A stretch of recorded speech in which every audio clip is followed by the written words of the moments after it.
The Selfish Path to Romance. Download Chapter 1 for free at drkenner.com and at amazon.com. You're a good mom. I'm the best. No, I'm pretty sure the best moms let their daughters drive. And yet? Oh, come on. Look, let's not have this conversation.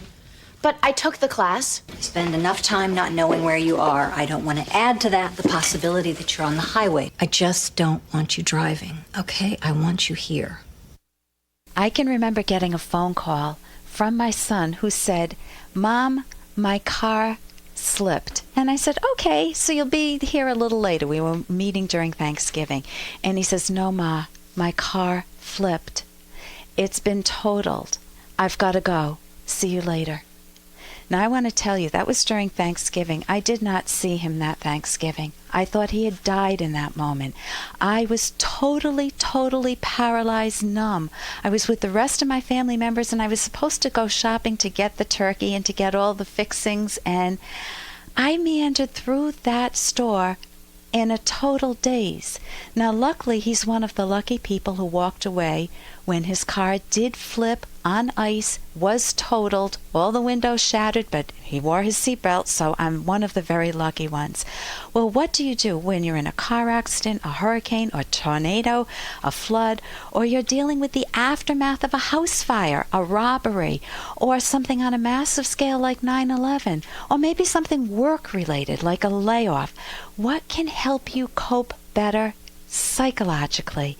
Well, with me today is Dr. James Campbell. He's the Rhode Island coordinator for the American Psychological Association and the American Red Cross Disaster Response Network, and he's a frequent consultant to corporations regarding crisis response and threat of violence.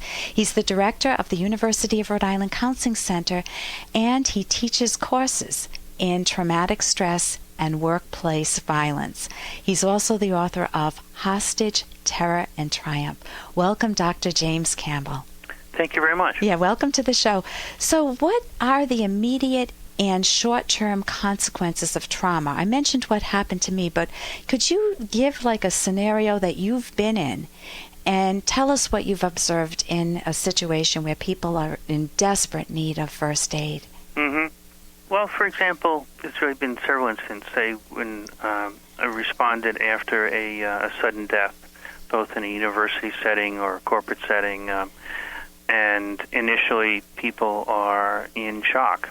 It's a little bit like, a website that's gotten too many hits, too much activity, it just slows down, and people are just in sensory overload and unable to process.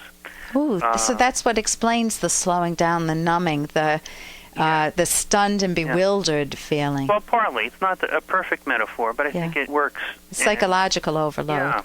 It's a kind of sensory overload, and it's too much to process. And at that time, people really generally need some protection and some support, and someone is not going to ask too much of them at that moment, other than, do you want to sit over here or over there kind of thing. Right, so very low-level choice-making. Yeah. This is not typical psychotherapy. This is structuring the environment a little bit, responding to concrete needs.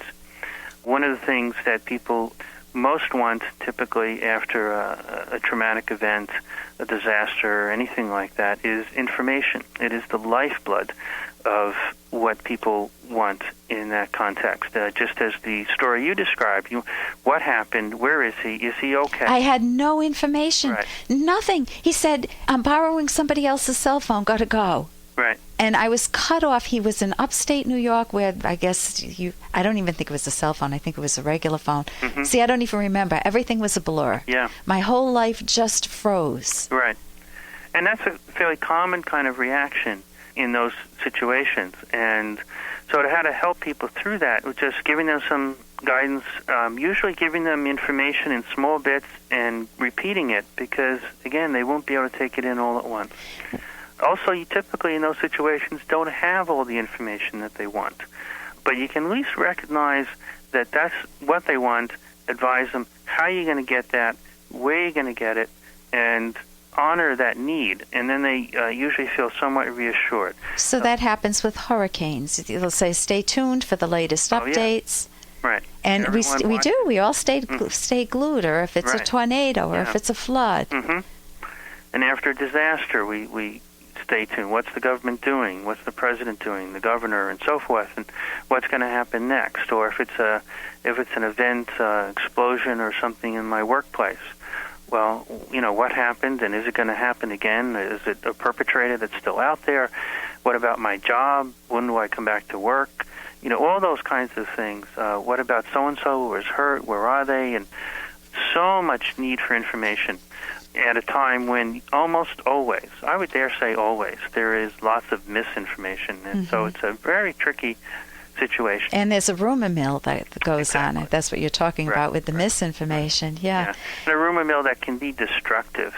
Right. After Pan Am 103, some parents were notified that their children had died when they were not on the plane.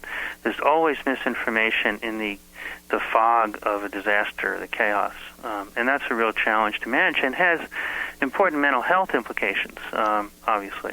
Yeah. What are you thinking of? Well, obviously, if someone is given misinformation about the safety or death of a loved one, that is going to be extremely upsetting and provoke anger and grief and more distress than would otherwise be warranted. Or another situation I'm aware of where people thought, they're going to be charged criminally, when that really was not the case at all. But it was just a rumor that got generated that takes on a life of its own. And creating far more distress. When I hear you talking about that, I think that one of the key problems with trauma is that it has the potential to affect your long-term life premises, your most fundamentally held ideas about yourself. I'm able to cope or not cope. It can affect your view of the world. This is no longer a safe place. I know I felt that after 9/11 for a short period of time. Sure. It can affect your views of others. I can't trust the government. I can't trust other people after the war or something. It can affect profound fundamental ideas that you hold, Absolutely. which are all pervasive in your life. So I know that that's the type of psychological damage that can set a person up for an anxiety disorder, for depression, for post-traumatic stress disorder, and Absolutely. it's very, very damaging. You said some very interesting things in a talk that you gave, that I attended. What to say to someone, and I know you talked about this a little bit, where you hurt, it's over, you're safe, but also what not to say. Could you address that? Because I think there are things that we all say, and then we feel goofy after we say them. Okay, sure. Usually you would not say, and this is something that, counselors, therapists are often trained to say. Hey, I got to interrupt this because we've got to pay some bills. 30 seconds, that's it. A very quick ad, and then Ellen will be back. Romance. Ugh, I wish guys knew more about what we want from a relationship. Boy, I wish I knew more about what I want. Where's that ad I saw? Here it is. The Selfish Path to Romance. A serious romance guidebook. Download Chapter 1 for free at selfishromance.com and buy it at amazon.com. The Selfish Path to Romance.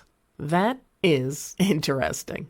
Usually you would not say, and this is something that, counselors, therapists are often trained to say, how are you feeling? Exactly. That would generally be inappropriate in the first moments or hours after a disaster. You're not trying to evoke more emotional reaction at that time. Interesting. Or things like, gee, you were lucky, when people often are not feeling particularly lucky at that time. And it can make you be perceived as just being stupid, not with it. Or other things, usually things are said with good intent, like, it's God's will, or there's some reason for this, or don't cry, or calm down. But calm down really irritates me. If I'm feeling agitated, I feel totally invisible if someone tells me to calm down. Right. Listen, I can see that we're right at the end of time right now, so I want to thank you so much for joining us, Dr. James Campbell, and I look forward to talking with you again sometime. Oh, it's been a pleasure. Thank you. For more Dr. Kenner podcast, go to drkenner.com and please listen to this ad. Here's an excerpt from The Selfish Path to Romance, the Serious Romance Guidebook by clinical psychologist Dr. Ellen Kenner and co-author Dr. Edwin Locke. The Platonic view that sexual enjoyment is shameful or wrong is profoundly insulting and unjust. Your body, with its capacity for sexual pleasure, is neither good nor evil. It is a fact of your nature. You are born with it, and thus it's outside your realm of choice. To feel condemned for your sexual capacity is to make a mockery of morality. Choice enters in, not with your capacity to experience pleasure, but with how, when, and with whom you express and enjoy your sexual capacity. These choices are determined by the judgment of your mind, not by your body. You can download Chapter 1 for free by going to drkenner.com and buy it at amazon.com.